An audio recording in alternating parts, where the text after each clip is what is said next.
If nuclear testing continues, then someday, somewhere in the world, another Godzilla may appear.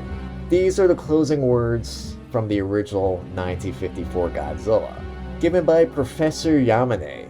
But when he briefly returns in 1955's Godzilla Raids Again, he looks visibly dejected and haunted. His warning, his fear, has come to pass.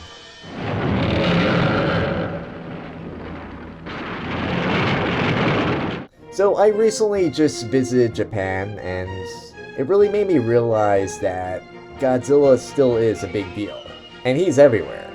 The same Godzilla and monsters that I grew up with as a kid are still very relevant. Actually, it's the same monsters that my parents grew up with as well. And that's because Godzilla's just been around for a long time. And it's actually now the 70th anniversary of Godzilla Raids Again, the first official Godzilla sequel. And I thought now was just a good time to revisit it and cover it, because I always kind of viewed it as being underwhelming. And it's actually one of the least favorite Godzilla sequels that I see on everyone's lists. So hopefully my mind will be changed after making this video. And also just now that I've been to Osaka, Japan, I feel like now I can appreciate this movie's setting a lot more.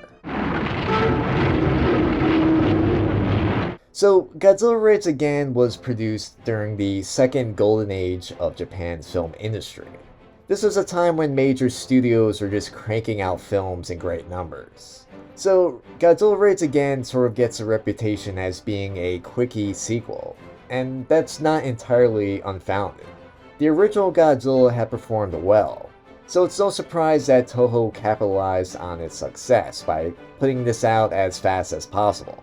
And that actually was quite possible with the industry's great economics of the time. Nevertheless, despite the manner of its creation and just the perception it's gained over the years, if you really examine Godzilla Raids Again, it very much is a worthy sequel to its iconic predecessor. It's a film that revisits the themes of the original by thrusting the horror and violence of Godzilla over trapped people. This is both with the monster itself and its symbolic reflections.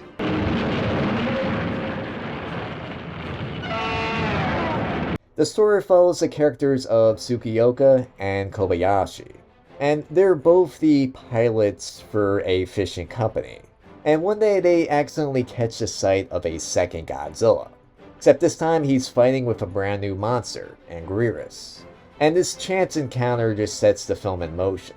What's interesting is that their occupations in this differ from the usual roles associated with most monster movies of the time.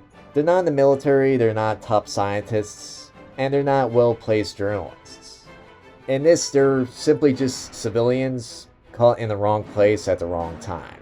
And one day their lives and everyone around them and their plans are just disrupted by the return of these impossible creatures. And the two monsters in this could really represent a number of pretty interesting ideologies. In the first film, Godzilla isn't just the atomic bomb incarnate. He's also the embodiment of the war itself. And we saw the representation of the violence of both the American war tactics and Japanese imperialism mirrored in the monster's sound and form. Wartime images are placed in direct contrast to images of post-war reconstruction and recovery. These same ideologies then return in Godzilla Raids Again. In this film, we see a citywide blackout, and it's being enforced in Osaka City to ward off Godzilla's approach. And you could see this as being reminiscent of similar wartime practices, in particular when Japan was anticipating Allied bombing campaigns.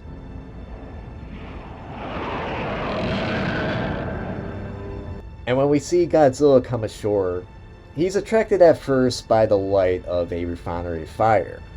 And he brings destruction on Osaka with a very similar ferocity that was seen in the war. We then see the other monster, Anguirus. He quickly follows Godzilla. And actually the two monsters fighting interrupts one of the main characters' date.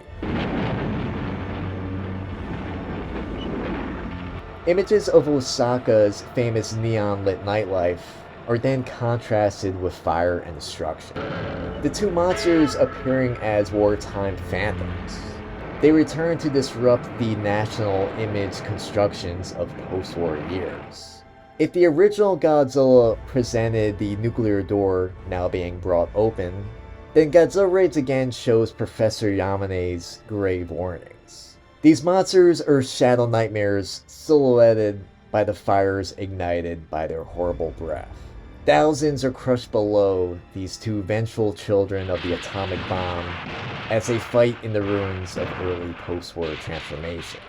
The characters in the film are seen being trapped by the movements of these impossibly powerful monsters. It's really stuff of nightmares. The character of Sukioka and all the people around him live under the permanent shadow of the mushroom cloud, and just the demons that cloud has now let loose. And really all of this hellish symbolism really is brought to life really well by the haunting score. It's this horrific track that's played in reverse, and it sounds like the wailing of some terrible beasts. Really, these two monsters could represent the two forces fighting each other during the Pacific War. One represents Japan's war crimes against the peoples of the Asia-Pacific region, and then the other is America's nuclear bombings of Hiroshima and Nagasaki. The embodiment of horrific events from the past, now shown as being monsters, and how they still haunt post-war Japan and must never be forgotten. And what we're seeing is that the legacies and figures of old Imperial Japan still remain in post-war reconfiguration. So the return of these monsters is a reminder of the ever-present specter of the Imperial past.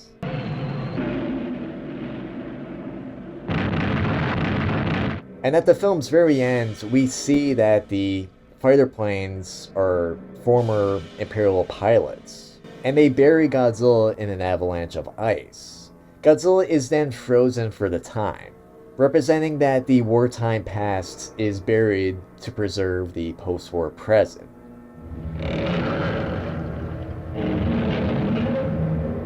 And what really just brings all this to life is just the terrific use of special effects. You know, this was a time when they didn't have CGI and everything was physical and in my opinion looks better because of it. And I'll even argue that the miniatures here are done better than the original Godzilla. And they really produce some images that really just stay with you. There's just some really stunning wide shots just depicting the crowds just fleeing for their lives. And it really just lends a sense of scale that emphasizes just how frightening these creatures really are. I thought they did a really good job with that.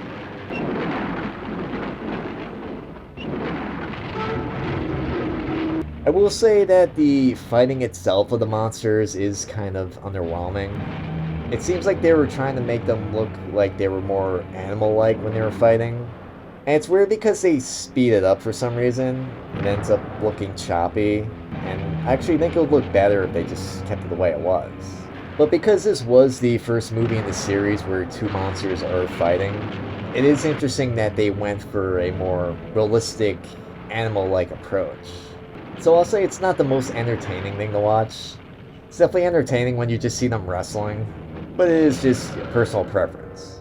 But really the iconic image is of the two fighting each other with Osaka Castle in the middle of them. Makes for just a great still image, and even just a great t-shirt. And it's impossible to visit Osaka Castle without just picturing these two giant legends just squaring off.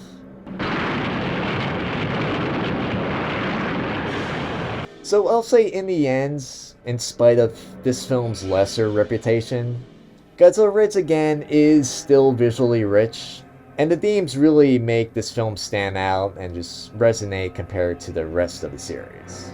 Also, it's the last film to be filmed in black and white, and I always felt that the black and white always added to these type of monster movies. It definitely makes them creepier. Also too, it's the last to feature one of my favorite actors, Takashi Shimura. And it is a shame that he never appears again. He was always just the one empathetic character in that original Godzilla movie. but here his appearance is more haunting. But again, the images in this film just stand out even more when you view it from the perspective that this is really a statement about past wartime atrocities. And the two monsters depict the two forces that were fighting each other during the Pacific War, but more so just focusing on the horrific aspects of those two forces. And what's also great is that the film emphasizes the themes from the original Godzilla, depicting Godzilla's horror over the trapped people who cannot escape the historical shadows cast by the monster. And returning to Professor Yamane's warnings, this movie is horrifying simply because of the fact that Godzilla returns. Everything that monster represents is now back. Another Godzilla, another bomb. And unlike the first film, Godzilla isn't destroyed here at the end. He's just stopped for the moment. The monster is only stopped as long as it remains frozen. And as we know, that won't last forever. Just like war itself. Anyway, that's it for Godzilla Raids Again. Let me know in the comments if you like this film. Let me know if you hate it. And what's your favorite Godzilla film in the series. And like always, thanks for watching.